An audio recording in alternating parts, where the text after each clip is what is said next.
Russia's summer offensive has completely failed. Putin's army has been stopped, but Putin has already thrown his last reserves into the fight. Crimea is on fire. The bridge is blocked. Ukrainians have carried out another powerful attack. Ramzan Kadyrov's 17-year-old son celebrated his wedding wearing a watch worth $28 million. The US is about to impose devastating sanctions against the Kremlin. The nuclear facilities survived. In Iran, they boast about the ineffectiveness of the American strikes. A Ukrainian athlete in Athens humiliated a Russian woman in front of the whole world. You have to see this. Greetings! My name is Veronika Veremeyeva. Right now, let's talk about the main news. But first, like this video if you support Ukraine and subscribe to our channel so we don't lose each other on YouTube. Western media are reporting a serious threat on the front, specifically that Russia has gathered 50,000 troops in the Sumy region. The Ukrainian army, on the other hand, is significantly outnumbered in terms of personnel in this direction. There are 3 times as many Russians there. Their numbers are a big problem for us, although not enough to defeat us. The enemy is losing between 300 and 400 people a day across the entire region, but they can handle such losses. They keep bringing in reserves. The publication also reports that at the beginning of June, Ukraine deployed elite units from the Military Intelligence Directorate to help stabilize the situation. Since then, the advance of Russian troops in the Sumy region has been mostly halted. And most importantly, Ukrainian forces have recaptured some of the territory. However, this is not an easy task for the armed forces of Ukraine, who are outnumbered almost everywhere along the front. Moreover, holding the Sumy region is costing more human lives than necessary, military personnel told journalists when commenting on the situation. In addition, the Russians, particularly in this direction, are not adhering to the Geneva Conventions regarding prisoners of war. The Russians have been ordered to shoot all Ukrainian prisoners of war who surrender. This was revealed by a Russian soldier himself, who was captured by Ukrainians in the Sumy region. From my unit, to be honest, there was an order from the command not to take prisoners and to shoot. You can't shoot prisoners. If a person surrenders, you can't do that. They explain it all by saying that we can evacuate them. They demand food and water, but that's inhumane. And even those who surrender are still shot. The Russian army is also preparing for new assaults in the Zaporizhzhia direction, or more precisely, they are preparing large Chechen units for an offensive.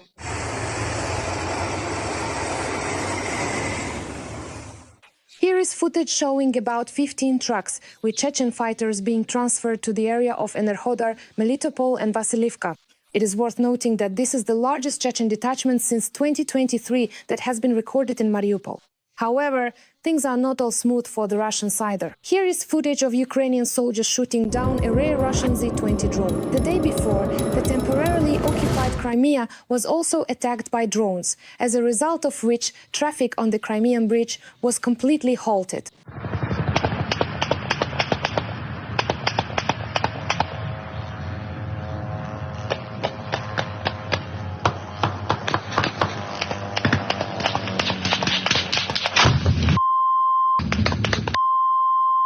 Locals say that the Russians even scrambled military helicopters from the Kacha airfield, but it didn't help. However, for the Russians, there is currently a problem more serious than drones in occupied Crimea, as Russia's planned summer offensive has failed. This is reported by the publication Telegraph. As the publication notes, Moscow is trying to break the record for the number of offensive operations in June. Despite the increased intensity of fighting, the lack of success on strategic fronts indicates the exhaustion of Russia's potential. The Russians currently do not actually have the capability to launch anything new or special. The summer offensive will simply be a continuation of what they were doing in the spring. Returning once again to the Sumy region, it appears that Russian troops have come to a halt there. After returning to the region in January and stepping up combat operations this spring, the Russian army was unable to achieve any success. The occupiers also failed to reach the administrative border of the Dnipropetrovsk region. However, given the current pace of Russia's offensive and the poor training of their soldiers, this is unlikely, concludes the Telegraph. And this is despite the fact that there are significantly fewer Ukrainians than Russians. Support the Ukrainian heroes who, through their titanic efforts, are holding every centimeter of Ukrainian land by liking this video. Write words of gratitude to them in the comments. I know they read them. It's easy for you, and it means a lot to them. Meanwhile, while Chechen soldiers are being sent to die in Ukraine, the son of their leader, Kadyrov Jr., got married. We're talking about Ramzan Kadyrov's 17-year-old son, Adam. He's the one who beat a man on camera and was rewarded with a whole bunch of awards and positions for it. The lavish wedding took place in Chechnya, all in true Kadyrov style. On the groom's wrist, people noticed a watch worth almost $28 million. He rode in an armored car and fired shots into the air with a golden pistol.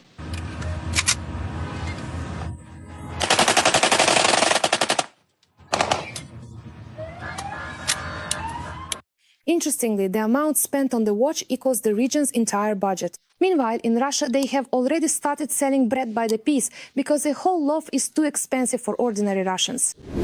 Russia can be forgiven for everything it has done. Such a statement was made the day before by Slovakia's Foreign Minister Juraj Blanar. In addition, he also called for cooperation with Russia in order to stop the war. A military solution will not bring the war to an end, so it is necessary to return to international legal norms and start a dialogue with the Kremlin authorities. Although such proposals are hardly surprising, given the support some Slovak politicians have for the Putin regime. However, a worthy response to this de facto suggestion to let evil go unpunished was given by Ukraine's Foreign Minister Andriy Sybiha. He stated that forgiving the aggressor only encourages further crimes. And those who have lost nothing in this war have no moral right to make such statements. Do you agree? Then like this video and write what you think about such proposals. Announcer: Trump is ready to impose new sanctions against Russia. In fact, this was stated by the author of the bill on new sanctions against Russia, Senator Lindsey Graham. Graham stated that he recently had a personal conversation with Trump, and Trump said that the bill on anti-Russian sanctions needs to be pushed forward. Announcer, have you already involved Trump in this? Senator Lindsey Graham, this is a major breakthrough. So what does this bill do? If you buy goods from Russia and do not help Ukraine, there is a 500% tariff on your goods coming into the United States. India and China buy 70% of Putin's oil. They are supporting his war machine. My bill has 84 co-sponsors. This allowed the president to impose tariffs on China, India, and other countries to force them to stop supporting Putin's war machine and bring him to the negotiating table. Yesterday, for the first time, the president asked me, did you play golf with him? Yes, I played golf with him. He says, it's time to act to push your bill forward. The bill contains a provision, Mr. President, and you decide whether to apply it. But we will give President Trump a new tool. Narrator: Once again, increased tariffs will be applied to countries that actively trade with the Russian Federation and thereby support its economy. This refers specifically to China and India. In fact, this bill, Graham says, they plan to pass right after the July recess, while senators have been waiting for the so-called green light from Trump for several months now. Back in April, senators agreed on this bill in case Russia refused to negotiate for peace. In May, the negotiations stalled, and the bill received 80 out of 100 votes in the Senate. However, Trump asked the senators for more time to allow some additional room for negotiations. But again, it's important to understand exactly who we're dealing with. A person who promised to end the war in Ukraine within a day. In short, when it comes to Trump, we still have to make it to July, and let's hope he doesn't change his mind another 1,500 times before then. The simplest situation is with Europe's sanctions against Russia, since the new 18th package of EU sanctions is being blocked by Slovakia and Hungary. Announcer: Slovakia is blocking the sanctions in order to obtain guarantees from the European Commission regarding the consequences of a complete phase out of Russian gas starting in 2028. Announcer: As for Hungary, some European politicians say that Hungary, while blocking the sanctions, has not put forward any specific conditions. So it looks more like a simple case of playing along with Russia. Do you believe that Trump and Europe will actually impose sanctions against Russia? Announcer: Norwegian F-35 fighter jets will protect the main hub for military aid to Ukraine in Poland. This was reported by the Norwegian Ministry of Defense. Announcer: This is a vital contribution. We are helping to ensure that support for Ukraine reaches its destination and that Ukraine can continue its fight for freedom. Announcer: The operation was carefully planned to maintain Norway's national readiness and security. I would add that back in December 2024, Poland announced that it had deployed NASAMS air defense systems to protect the logistics center in Rzeszów. Announcer: It turns out the US strike on Iran's nuclear facilities was weaker than expected. This is evidenced by intercepted phone conversations of high-ranking Iranian officials in which they expressed surprise that the US strikes on Iran's nuclear facilities were less destructive than anticipated. In fact, this information was published by the Washington Post, citing sources familiar with classified information.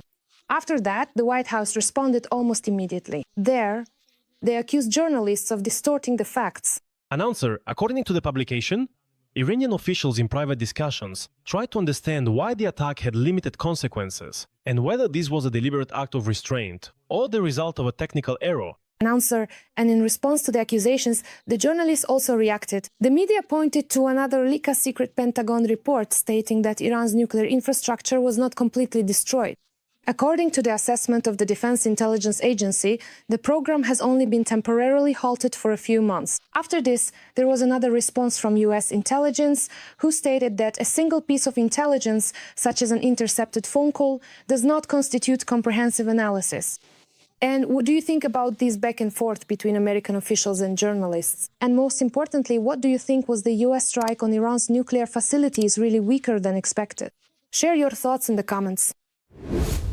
However, despite this incident and the discussion about the weakness of the strike, it still had an impact on other countries that had previously been extremely critical of the United States. So, as reported by The Atlantic, the anti-American alliance is falling apart at the seams, and the main reason cited is precisely the American strike on Iran's nuclear facilities. Narrator.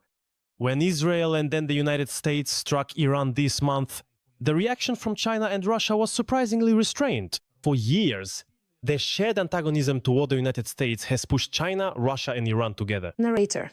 The publication writes, after the strike, it was expected that China, the strongest partner in the anti-American trio, would immediately provide Iran with short-range missiles and other air defense equipment.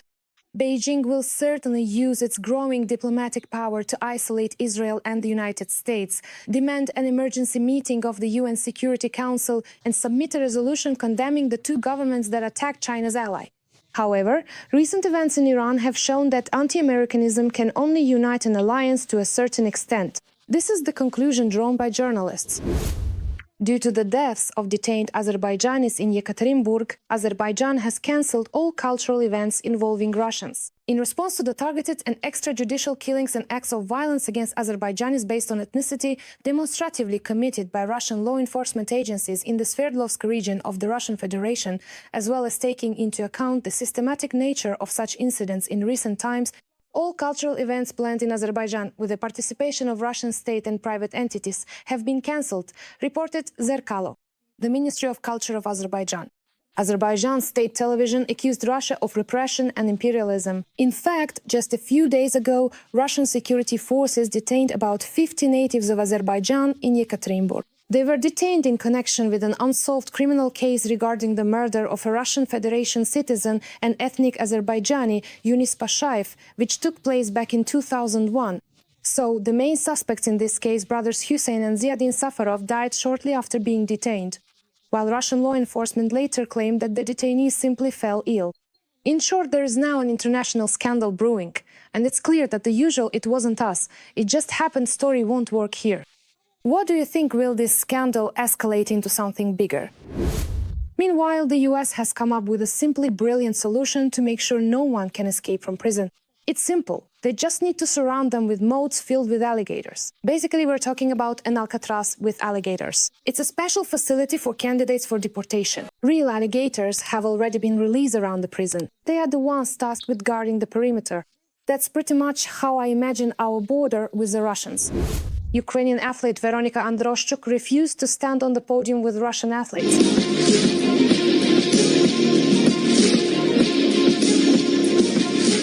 At the Junior World Diving Championships in Athens, the Ukrainian athlete won bronze, and we take this opportunity to congratulate her. And so, when the athletes were invited to the awards ceremony, our junior refused to stand on the same podium with the representatives of Russia, who were competing under a neutral status.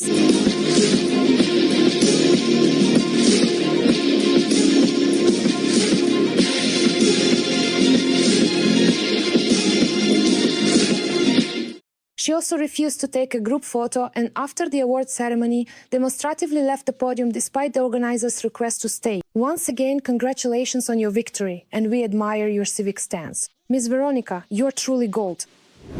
Give this video a like to support what we do, and be sure to subscribe to our channel Ukraine Today so you don't miss our next episodes. See you soon!